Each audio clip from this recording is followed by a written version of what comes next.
A grand welcome for the Emir of Qatar.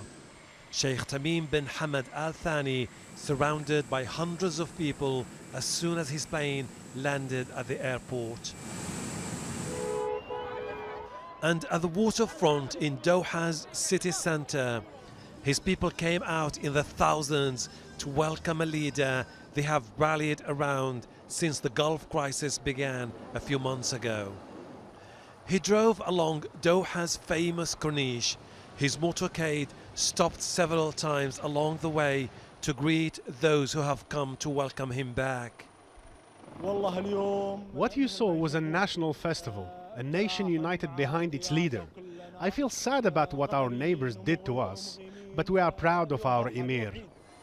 Sunday's turnout is in stark contrast to what some regional media have reported about a Qatari leadership that's out of touch with its population.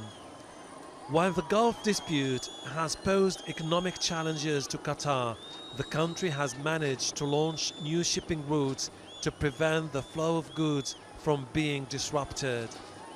And for many who showed up, this was their chance to personally thank the Emir and show the world their resolve throughout the crisis.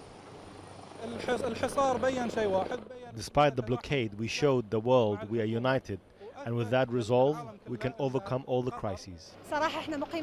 I'm Moroccan. I have been living here for 18 years. I feel I belong here. This was the first time the Emir left Qatar since the crisis began. Sheikh Tamim's visit took him to Ankara, Berlin and Paris before landing in New York to address the United Nations General Assembly. Kuwait and the US have been trying to convince all the parties to negotiate an end to this dispute.